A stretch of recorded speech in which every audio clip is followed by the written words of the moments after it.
हम लोग 10 दिन लड़ाई करेंगे तो हमारा इकोनॉमी का कचूमर निकल जाएगा। जो इमरान खान का आइडिया था वो मुझे बहुत अच्छा लगा। उस टाइम जब इमरान खान ने ये बात कही थी, आपको मालूम होगा, पुलवामा अटैक के बाद बड़ा इंडिया में emotions were running very high against Pakistan. तो उस time Imran Khan prime minister थे, उन्होंने कहा हम समझ सकते हैं, आप आपका दुख दर्द समझ सकते हैं, आप करिए, एक इन्वेस्टिगेशन लॉन्च करिए, we will cooperate with you. ठीक। हम भी आप हम भी चाहते हैं कि जिन्होंने हरकत करी उनको आइडेंटिफाई करके उन पे कार्रवाई की जाए। अरे भाई, न्यूक्लियर वेपन है दोनों कंट्रीज के पास, तो क्या न्यूक्लियर वॉर हो जाए क्या?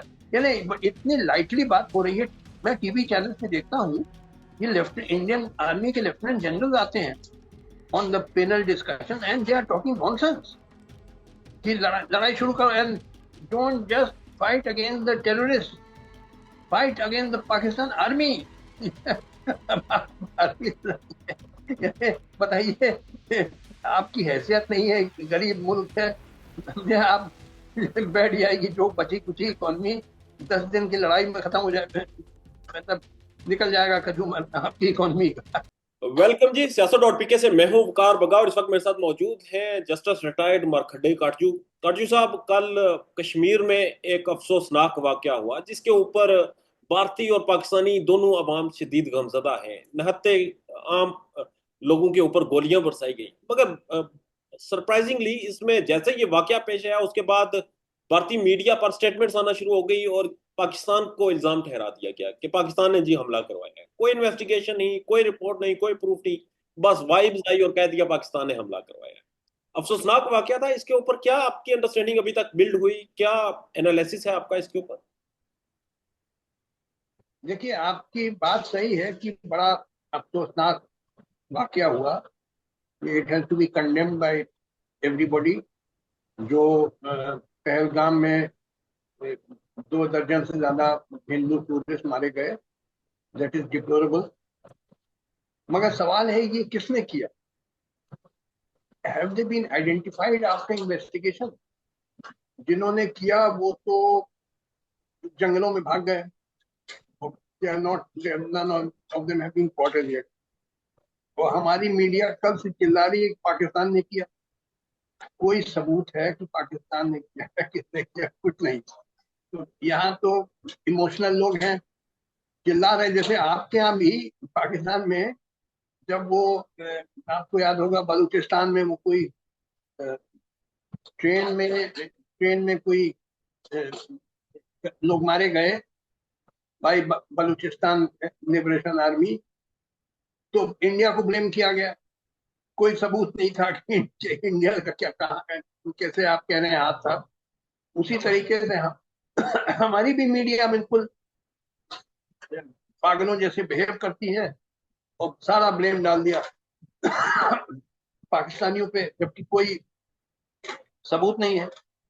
और ये मैंने कई टीवी चैनल में देखा कि डिमांड आ रहा है कि हमला करो पाकिस्तान पे।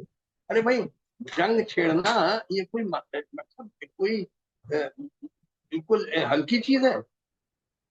एक तो जंग में बड़ा खर्चा होता है, wars are very expensive affair. तो हम दोनों का मुल्क बड़ा गरीब मुल्क है, वी कांट अफोर्ड वॉर्स।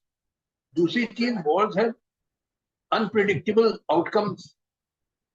शुरू तो कर सकते हैं आप जंग, मगर उसका अंजाम क्या होगा कोई नहीं बता सकता। हिटलर ने हमला कर दिया था रशिया पे, और क्या हुआ नतीजा कि वो जर्मनी ही बर्बाद हो गई। नेपोलियन साहब ने हमला किया रशिया पे, और नतीजा हुआ पूरी नेपोलियन की फौज वो बर्फ में पिघल गई। तो you can never be certain what will be the outcome of a war. और तीसरी चीज है, दोनों मुल्कों के पास न्यूक्लियर वेपन्स है। अब क्या न्यूक्लियर वॉर होए? मगर ये मैंने देखा टीवी चैनल में बड़े रिटायर्ड लेफ्टिनेंट जनरल चिल्ला रहे हैं हमला करो पाकिस्तान पे, जैसे बड़ी इन्हें casually, as if it is a very light thing, बड़ी हल्की चीज है जंग छेड़ देना। जैसे वेरी सीरियस थिंग, ऐसे थोड़ी आप चिल्लाने से। मगर यहाँ तो मीडिया कल से चिल्ला रही है हमला करो, हमला करो। और जो वहाँ हमको ये आया कि साहब इंडस वाटर ट्रीटी को सस्पेंड किया। अब नतीजा है कि ये किया गया, तो वो पाकिस्तान में पानी कम आएगा इंडस का। अब वो कम आएगा तो पाकिस्तानी जनता तो वैसे ही बेचारी करा रही, इतनी मुसीबत में है, इतनी गुर्बत है। पाकिस्तान के लोगों के हालत इतनी खराब है, गुर्बत है, बेरोजगारी है, महंगाई है, भुखमरी है। अब आप एक बार उस पर लाद दीजिए तकलीफ की, पानी देना बंद कर दीजिए मेरे प्यासे में। तो ये तो भाई इंसानियत के खिलाफ है। मैं ये सबको अप्रूव नहीं। और ये क्या कि सब मेडिकल वीसा बंद कर दिया जाए। मेडिकल वीसा जानते हो, मेडिकल वीसा होता है कि जो लाइफ थ्रेटनिंग डिजीजेज होती हैं, जैसे मानिए आपको हार्ट ट्रांसप्लांट या लिवर ट्रांसप्लांट करवाना है, और अच्छे हॉस्पिटल इंडिया में है, पाकिस्तान में नहीं है। छोटी मोटी बीमारी के तो आपके यहाँ है बहुत सारे हॉस्पिटल, मगर जो बहुत सीरियस बीमारियां हैं तो आपके यहाँ नहीं है वो फैसिलिटी। तो बहुत सारे पाकिस्तानी मेडिकल वीजा लेके हिंदुस्तान आते हैं अपना इलाज कराने, वो लाइफ थ्रेटनिंग डिजीज है, जो कि यहाँ सस्ता हो जाता है as compare to going to America और some other country. it's much cheaper in India and very good hospitals in India. अब वो वीसा कैंसिल हो गया, अब वो बेचारे क्या मर जाए। कोई इंसानियत भी चीज होती है। तो मैं देखिए ये इमोशनल अप्रोच में अप्रूव नहीं करता। इन्वेस्टिगेशन हो। और मुझे याद है एक ही जब पुलवामा अटैक हुआ था, तो आपके सबके जो वजीर आजम थे इमरान खान, उन्होंने बड़ी बड़ी रैशनल बात कही, लॉजिकल बात कही, और बड़ी ठंडे दिमाग से किया कि हम भी आपकी तकलीफ समझते हैं, हिंदुस्तानियों की तकलीफ समझते हैं कि आपके इतने लोग मारे गए। हम भी दहशतगर्दी के शिकार रहे हैं। हमारे मैं हॉस्पिटल जाता था, इतने सारे मैंने देखे हॉस्पिटल में लोग, पाकिस्तान में किसी का बाजू नहीं है, किसी का पैर नहीं है, किसी की आंख नहीं है। तो हम भी दहशतगर्दी के शिकार रहे हैं। तो आपकी तकलीफ और दुख दर्द में हम समझते हैं। तो इसके लिए आप जो इन्वेस्टिगेशन चाहे कर लीजिए, वी विल कोऑपरेट। यानी एक जॉइंट इन्वेस्टिगेशन हो जाए by Indian representatives and Pakistani representatives की who are the culprits, to investigate and find out who are the culprits. Culprits मालूम हो जाए तो उनको सख्त सजा दीजिए। ये इमरान खान का अप्रोच मुझे बड़ा सेंसिबल, बड़ा रैशनल लगा। तो उस टाइम मैंने बड़ी इसकी तारीफ करी थी जब इमरान खान साहब ने ये बात कही थी, जबकि बड़ी पुकार लग रही थी पुलवामा अटैक के बाद कि साहब बदला लेना है ये वो। तो इमरान खान ने कहा कि ठीक है, आपका दर्द हम समझते हैं, वी अंडरस्टैंड द पेन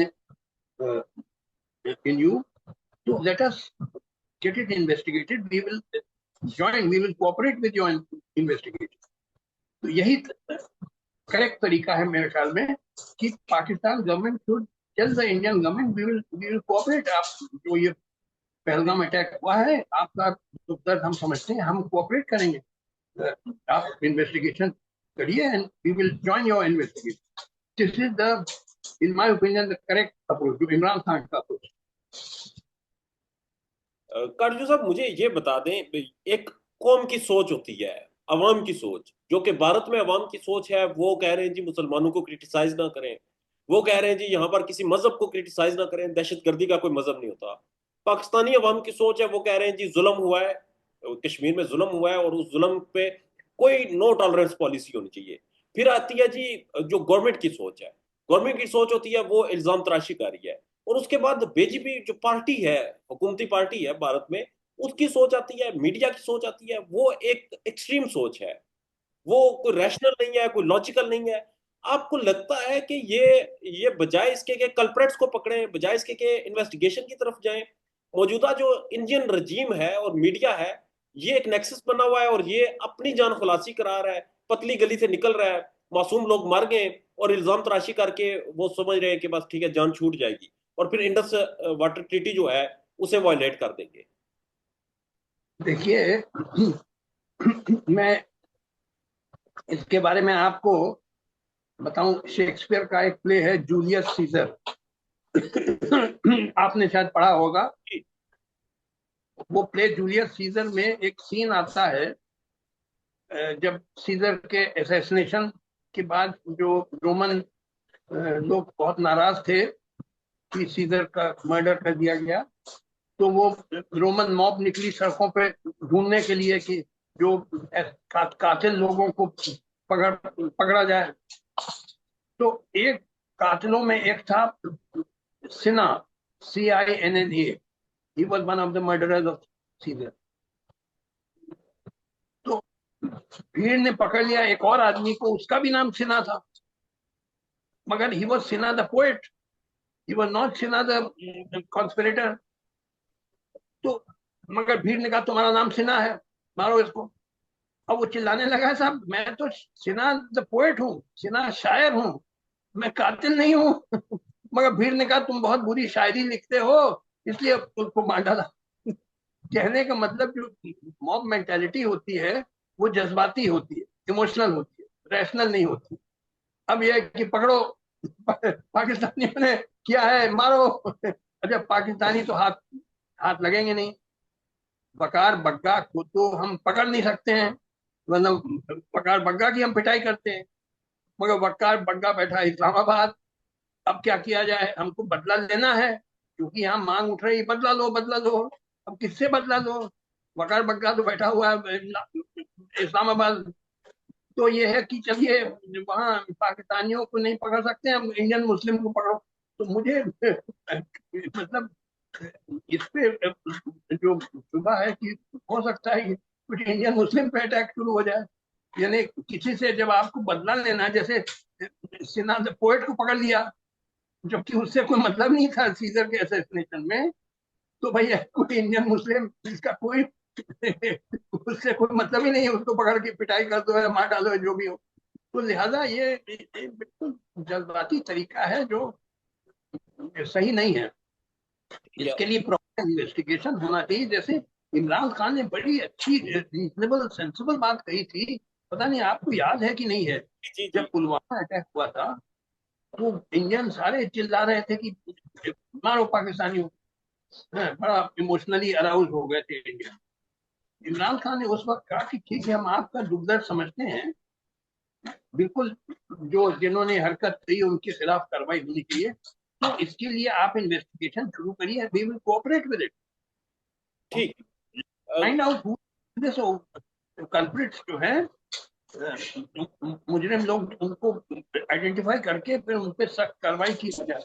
ठीक है। ये तरीका है जो रैशनल तरीका, जो ठंडे दिमाग का तरीका। मगर यहाँ तो लोग गर्म हो गए, हमारे सारे मीडिया की रहे, चिल्ला रहे हैं। वो बड़े बड़े रिटायर्ड आर्मी ऑफिसर आ रहे हैं टीवी स्क्रीन पे, और वो कह रहे हैं साहब हमला करो पाकिस्तान पे, जैसे कोई मजाक है, हमला करें। काटजू साहब, आप यूथ के साथ इंटरेक्ट करते हैं, आप भारतीय जो अवाम है, जो स्टूडेंट्स हैं, जो स्कॉलर्स हैं, उनके साथ आपकी गपशप रहती है। आप क्या एनालाइज कर रहे हैं, ये जो बयानिया बेचा जा रहा है, नफरत का बयानिया, ये खरीद पा रही है भारतीय अवाम, खरीद रही है मीडिया का बयानिया या बीजेपी हुकूमत का जो बयानिया है, अवाम इसे एक्सेप्ट कर रही है, ये जो कुछ हो रहा है कल से मीडिया पर? देखिए, मैंने आपको बताया, आवाम जो 90% होती है जज्बाती होती है, 90% लोगों को अकल नहीं होती, हिंदुस्तान में भी पाकिस्तान में भी वो जज्बाती होते हैं। तो लिहाजा वो उनसे 90% है कि क्योंकि हुआ क्या, ये पहलगाम में जो मारे गए लोग सेलेक्टिवली हिंदू मारे गए, उनको आइडेंटिफाई किया गया, ये टेररिस्ट ने आइडेंटिफाई किया, जब कंफर्म हुआ हिंदू है तो गोली मारी गई। मैंने कुछ विजुअल्स देखे काटजू साहब, मैंने कुछ वीडियोस देखी जिसमें वहां पर पता चला कि एक घोड़े वाला बच्चा था जो कि घोड़े के ऊपर लोगों को सवारी कराता था, लेके जाता था, उसको भी गोली लगी, वो भी अपनी जान पेश की, और वो मुस्लिम था। और उसने जब ये अटैक हो रहा था तो किसी को बचाते हुए उसे गोली लगी, उसके जनाजे की वीडियोस आई। तो एक मुसलमान मार दिया गया, मेनली हिंदूज पे अटैक हुआ था, जी जी। मेनली हिंदू पे अटैक, ये बाई चांस एक मुस्लिम को ये भी मार दिया गया, ये बट बिल्कुल बेसिकली उसी तर्ज वो का था सेलेक्ट। जिस तरह बलूचिस्तान में ट्रेन में आईडी कार्ड चेक किए गए और फिर औरतों और बच्चों को छोड़ दिया गया और नॉन हाँ मुस्लिम को मार दिया गया, ये बिल्कुल एक ही स्टाइल का था, एक ही तर्ज का हमला हाँ। हुआ। अब अब इसके ऊपर जो रिएक्शन आया वो सबसे बड़ा जो आया वो ये आया कि हम इंडस वाटर ट्रीटी को वायलेट करेंगे, हम उसे सस्पेंड कर देंगे। आपको लगता है कि इंडिया इस वक्त जब इकोनॉमिकल एक दौड़ में शामिल हो चुका है, बहुत सी और इंगेजमेंट्स हैं, उस वक्त इंटरनेशनल लेवल पर ये महाज खोलना कि आप वाटर ट्रीटी को वायलेट कर लें, इसके कॉन्सिक्वेंसेस को बर्दाश्त कर सकता है? देखिए, मेरी बात हुई, एक मेरे दोस्त हैं, वो इंडियन फॉरेन सर्विस के बड़े सीनियर ऑफिसर थे, अब तो रिटायर हो गए। तो उनसे मैंने बात करी about this suspension of Indus water. वो he was very senior in Indian foreign service and he was in charge of the Pakistan desk also. सारा पाकिस्तान के बारे में डीलिंग वही करते थे। ठीक। उन्होंने कहा ये इम्प्लीमेंट हो ही नहीं सकता है, ये जो इंडस वाटर ट्रीटी का सस्पेंशन का जो फैसला हुआ, ये इम्प्लीमेंट हो ही नहीं सकता। मैंने पूछा क्यों? बोले देखिए, ये अगर पानी इंडस का जाएगा नहीं पाकिस्तान में, तो हिंदुस्तान में ही बहेगा। आखिर दरिया का पानी बहता तो कहीं ना कहीं तो बहेगा।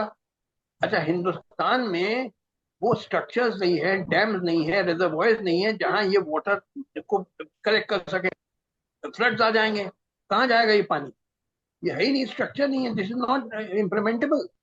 ये कहना आसान है कि हम इंडस वाटर ट्रीटी को सस्पेंड कर देना, but how do you implement it? ठीक है, आपने कहा हम पाकिस्तान को पानी नहीं जाने देंगे, वो भी इंसानियत के खिलाफ। वो बेचारा गरीब पाकिस्तानी प्यासा मरे क्या? और दूसरी चीज, ये पानी फिर इंडिया में आएगा, और इंडिया में वो स्ट्रक्चर्स नहीं है, डैम्स नहीं है, रिजर्वॉयर्स नहीं है, कहाँ वो पानी कलेक्ट होगा? यानी क्या वो फ्लड आ जाए, दिल्ली में फ्लड आ जाए और पंजाब में पूरा फ्लड आ जाए? बोले, मेरी बड़ी डिटेल बात हुई है बड़े हमारे सीनियर वो फॉरेन सर्विस ऑफिसर। मैं उनका, आपको अगर आप उनसे बात करना चाहें, मैं आपको उनका व्हाट्सएप नंबर भी दे दूंगा। आप उनकी उनसे भी इंटरव्यू कर सकते हैं। ठीक है, मुझे ये बताइएगा काटजू साहब, जब ये सारा कुछ हो रहा है, हम इसके पीछे अगर देखें तो एक राय ये भी पाई जाती है कि जब भी नरेंद्र मोदी की हुकूमत या पार्टी मुश्किल में होती है, जब भी अवाम में उनकी मकबूलियत कम होने लगती है, इस तरह का कोई ना कोई हादसा हो जाता है भारत में। आपको लगता है ये रिलेट कर रहा है? देखिए, ऐसा है, पहले तो आप इंडिया की पॉलिटिक्स समझिए। यहाँ पे 28 स्टेट्स हैं इंडिया में और 8 यूनियन टेरिटरीज। तो कहीं ना कहीं या तो चुनाव होता रहता है या तैयारियां होती रहती हैं। यानी कहने का मतलब, India is permanently in an election mode. ठीक। यानी इलेक्शन का माहौल हमेशा इंडिया में बना रहता है। अब वो इलेक्शन का तरीका हिंदुस्तान में जो है, जो इंडियन पॉलिटिक्स चलती है, अगर आपको मालूम हो, वो कास्ट और रिलीजियस वोट बैंक्स की चलती है। तो लिहाजा ये पॉलिटिशियंस को कास्टिज्म और कम्युनिज्म को बढ़ावा देना होता हमेशा वोट पाने के लिए। जिसका मतलब है वो नफरत फैलाना, पोलराइज करना। This must go on continuously, otherwise election कैसे जीतेंगे? और सब पार्टीज करती हैं ये। तो लिहाजा ये आपकी बात सही है, ये इसका पॉलिटिकल भी इसका बैकग्राउंड है कि कुछ लोग बेनिफिट करेंगे इससे, क्योंकि अब कम देखिए, इससे फिरका परस्ती बढ़ेगी, कम्युनलिज्म बढ़ेगा हिंदुस्तान में। क्योंकि हिंदू जो हैं, जो 80% पॉपुलेशन है, वो मेजोरिटी कहेगा कि मुसलमान सब बदमाश होते हैं, मुसलमान जो होते हैं ये सब टेररिस्ट होते हैं, ये कातिल होते हैं, ये मिस्chievous लोग होते हैं। तो लिहाजा एंटी मुस्लिम फीलिंग बढ़ेगी इंडिया में। लोग जज्बाती होते हैं ना। देखिए, person like me is an exception. मैं तो बिल्कुल सेकुलर रहता हूँ, बट आम आदमी जज्बाती होता है, उसको ज्यादा अकल नहीं है। वो आम आदमी हिंदू है, 80% हिंदू है, और उनमें large most of them will feel कि सारे मुसलमान बदमाश होते हैं, ये यही हरकतें करते हैं, क्योंकि सेलेक्टिवली हिंदू वर टारगेटेड। एक मुस्लिम छोड़िए, but otherwise they were basically Hindu were targeted. तो जो फीलिंग बढ़ेगी हिंदू में कि ये सारे मुसलमान बदमाश होते हैं, ये कातिल होते हैं, इनका काम है, इनका मजहब यही है, कत्ल करना, मार डालना, यही सब हरकत करते हैं, और दहशतगर्द होते हैं ये लोग सब। ठीक है। तो ये कम्युनिस्ट। जी जी, कार्जो आप मुझे ये बताएं कि मुझे ये भी इंफॉर्मेशन मिली, वहां के जो लोकल जर्नलिस्ट हैं वो कह रहे हैं कि आर्टिकल 370 वाला जब मामला हुआ उसके बाद कश्मीर में नरेंद्र मोदी की तरफ से एक बहुत सख्त सिक्योरिटी थी, वहां पर जो हालात थे वो बड़े टाइट थे, हर चीज कंट्रोल्ड थी। फिर इस तरह के सिनेरियो में ये हमला बड़ा एक अनबिलीवेबल है। वाकई कश्मीर के हालात आर्टिकल 370 के बाद वहां सख्त थे, और आपको लगता है कि ये पॉसिबल था इतनी आसानी से कि इतने बड़े लेवल पे इस तरह का ऑपरेशन जिसमें आईडी कार्ड चेक करके किया जाए, ये कॉमनली हो सकता था? देखिए, ये जो इंसिडेंट हुआ है, इसका इफेक्ट सिर्फ कश्मीर कश्मीर पे ज्यादा नहीं, इस पे इसका इफेक्ट पड़ेगा रेस्ट ऑफ इंडिया पे। जैसे अभी बिहार में चुनाव होने जा रहा है। बिहार बहुत बड़ा स्टेट है इंडिया का, तो उसमें इसका असर पड़ेगा। इसमें बीजेपी विल बेनिफिट, क्योंकि फीलिंग जो हिंदूज, देखिए हिंदूज अदरवाइज डिवाइडेड होते हैं ऑन कास्ट लाइन, जी। They are not united. मगर जब जब कम्युनल फीलिंग यानी फिरका परस्ती जब बढ़ती है, जब कम्युनिज्म अराउज होता है, then they all tend to consolidate behind BJP. तो लिहाजा इसका फायदा मिलेगा बीजेपी को। बिहार इलेक्शन मुझे लगता है दे विल स्वीप। इसी तरह और जगह भी बीजेपी को फायदा मिलेगा। ठीक है, तो फिर तो हम ये कह सकते हैं ना कि जो इन्वेस्टिगेशन होगी, अगर ये, जाहिर सी बात है इंडियन किसी एजेंसी से तो करवा नहीं सकते, ये इंटरनेशनल अगर इन्वेस्टिगेशन हो तो इसके ऊपर सारे एस्पेक्ट के साथ साथ नरेंद्र मोदी गवर्नमेंट, इसकी पॉलिसी, इसके बड़े लोग, उन्हें भी इन्वेस्टिगेट करना चाहिए। ये सारा जो इंसिडेंट हुआ, उन्हें इन्वेस्टिगेशन से बाहर नहीं रखना चाहिए। देखिए, मैंने कहा कि देखिए, जो इमरान खान का आइडिया था वो मुझे बहुत अच्छा लगा कि India and Pakistan should set up joint team for investigating this and finding out who are the culprits. ये बड़ा नेशनल तरीका, और कंट्रीज को इन्वॉल्व करने की जरूरत नहीं है, इंडिया इंडिया और पाकिस्तान। पाकिस्तान। हाँ, ये लोग जॉइंटली इसको इन्वेस्टिगेट करके they should find out who are the culprits, और फिर उनको सजा दिया जाए। ये तरीका जो मुझे समझ में आता है। मगर ये हो सकेगा कि उसमें मुझे बड़ा शुभ। ठीक है, आखिर में मुझे ये बता दें सर, 9/11 हो या भारत में इस तरह का हमला हो, जहां भी हो, एक राय ये भी आती है ये फॉल्स फ्लैग ऑपरेशन था, ये खुद करवाया गया है। तो आपको लगता है कि अगर किसी के ऊपर ये इल्जाम हो कि वो उसने खुद करवाया है, तो फिर वो इन्वेस्टिगेशन फेयर हो सकती है? उस इन्वेस्टिगेशन में वो अपना पावर का इस्तेमाल नहीं कर सकता जिसने करवाया हो, या उसके जहन में ये ऑप्शन ना हो कि वो कैसे इससे निकलेगा, कैसे बचेगा? देखिए, ये फॉल्स फ्लैग हुआ है कि नहीं मैं कह नहीं सकता। I have no idea. Some हुआ सेइंग फॉल्स फ्लैग ऑपरेशन था, मगर मैं कुछ कह नहीं सकता हूँ क्योंकि मेरे पास फैक्ट्स नहीं है। But what I am saying is कि सिर्फ इंडियन गवर्नमेंट नहीं, पाकिस्तानी गवर्नमेंट भी एक जॉइंट टीम बने दोनों गवर्नमेंट की to investigate into the matter. That is, जो इमरान खान का आइडिया था मुझे बहुत अच्छा लगा। ठीक। और इमरान, उस टाइम जब इमरान खान ने ये बात कही थी, आपको मालूम होगा पुलवामा अटैक के बाद बड़ा इंडिया में emotions were running very high against Pakistan. तो उस time Imran Khan prime minister थे, उन्होंने कहा हम समझ सकते हैं, आप आपका दुख दर्द समझ सकते हैं, आप बहुत you are very very upset and we can understand your pain, ठीक। एंड आप करिए, एक इन्वेस्टिगेशन लॉन्च करिए, we will cooperate with you. ठीक। हम भी आपके साथ, हम भी चाहते हैं जिन्होंने हरकत करी उनको आइडेंटिफाई करके उन पे कार्रवाई की जाए। आप शुरू करिए। ये आइडिया मुझे बहुत अच्छा लगा, और मैंने उस टाइम आर्टिकल लिखा था, तारीफ की थी इमरान खान। बल्कि ठीक। हामिद मीर ने मेरी इंटरव्यू ली थी, आप देख लीजिएगा यूट्यूब में। और मैंने हामिद हामिद मीर से कहा, जो आपके बड़े बहुत इंपॉर्टेंट जर्नलिस्ट, कि ये मुझे बहुत अच्छा आइडिया लगा कि जॉइंट इन्वेस्टिगेशन होए एंड ट्रेस आउट करिए, जो कल्प्रिट्स हैं उनको सजा दीजिए। यही तरीका जो मुझे समझ में। ठीक है, काटजू साहब, आपने पहले भी जिक्र किया कि ये दोनों कंट्रीज जो हैं ये स्ट्रगल कर रहे हैं, ये गरीब हैं, इनकी आवाम की बुनियादी जरूरियात की जरूरत है। अगर ये कोई बड़ा कन्फ्लिक्ट करते हैं तो वो बड़े मसाइल का शिकार हो जाएगा। फिर भी आपको लगता है, अगर जिस तरह खबरें चल रही हैं टीवी चैनल्स पर, पता यही चल रहा है कि इंडिया हमला कर देगा, अगले किसी भी लम्हे पाकिस्तान पर हमला कर देगा, और पाकिस्तान पाकिस्तान की तरफ से स्टेटमेंट्स आ रही हैं, हम मुंह तोड़ जवाब देंगे। आपको लगता है कि ये दोनों कंट्रीज अफोर्ड कर सकती हैं इस सिचुएशन में, कोई भी कंफ्लिक्ट अगर होता है तो? देखिए, मैंने आपको बताया शुरू में कि war is a very costly thing, बड़ी महंगी चीज होती है। हम लोग 10 दिन लड़ाई करेंगे तो हमारा इकोनॉमी का झूमर निकल जाएगा। War, we are both very poor countries. और वॉर में क्या है कि ये जो हैवी वेपन है ये सब इम्पोर्टेड होते हैं। अब वो खर्च हो जाएंगे तो आपको और खरीदने पड़ेंगे फॉरेन कंट्री से, and they are very expensive. तो ऐसे ही इकोनॉमी बैठी हुई है पाकिस्तान की, तो बिल्कुल बैठी हुई। कहाँ से? हमारी भी बुरा हालत, कितना 2 लाख करोड़ का नेशनल डेट है इंडिया पे। और नेशनल डेट आप गूगल में देख लीजिएगा, 2 लाख या कितना करोड़, 2 लाख करोड़ है। कहाँ से अफोर्ड करेंगे? It's very expensive. And moreover, as I told you, wars have very unpredictable outcomes. ठीक। आप शुरू तो कर सकते हैं, मगर क्या अंजाम होगा कोई नहीं कह सकता।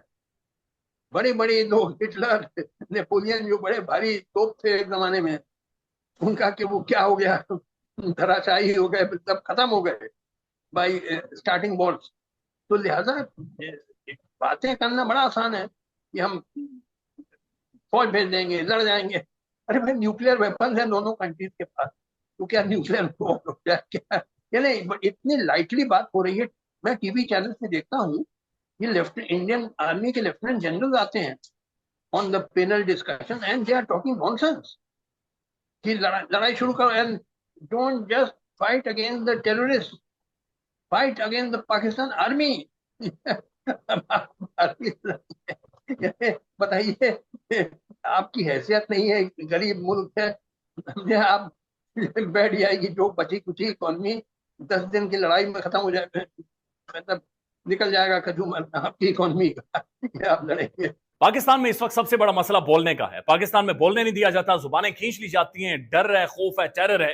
पाकिस्तान का मीडिया मुकम्मल तौर पर कंट्रोल्ड है, वेल मैनेज्ड है, एक मैसिव सेंसरशिप है। इसी तरह का दबाव पाकिस्तान में सियासत.pk भी फेस कर रहा है, जिसे पाकिस्तान भर में गुज़श्ता कई महीनों से मावरा आइन, मावरा कवानीन मुकम्मल तौर पर बंद कर दिया गया है, मुकम्मल तौर पर बैन कर दिया गया है। सियासत.pk की नशरियात को लिमिटेड करके पाकिस्तान में छोड़ दिया गया है। तमाम तर कानूनी मुआवजे के ऊपर आवाज उठाई गई, दस्तक दी गई, लेकिन हर तरफ से खामोशी है, सन्नाटा है, कहीं पर कोई सुनवाई नहीं है, कोई सुनने को तैयार नहीं है। लेकिन इसका हल क्या है? क्या खामोश हो जाएं? क्या सवाल ना करें? क्या मालूमात आप तक ना पहुंचाएं? क्या इंफॉर्मेशन आप तक ना पहुंचाएं? मालूमात भी पहुंचेगी, इंफॉर्मेशन भी पहुंचेगी, सवालात भी उठेंगे, लेकिन अब आपने रोल प्ले करना है, आपने अपना किरदार अदा करना है। और छोटा सा एक प्रोसीजर है, प्रोसेस है, उसके बाद आप अपना किरदार अदा करें और हमारी मदद करें। पहले आपने यह करना है कि हमारे यूट्यूब चैनल को सब्सक्राइब करना है, उसके बाद ज्वाइन के बटन के ऊपर जाना है, क्लिक करके हमारा मेंबर बनना है। या फिर दूसरा ऑप्शन यह है कि आपने वीडियो की डिस्क्रिप्शन में जाना है, वहां पर पैट्रियन का लिंक मौजूद होगा, उस लिंक के ऊपर क्लिक करें और हमें सपोर्ट करें, हमारा हिस्सा बने, हमारी ताकत बने। ख्याल रखिएगा। अल्लाह हाफिज।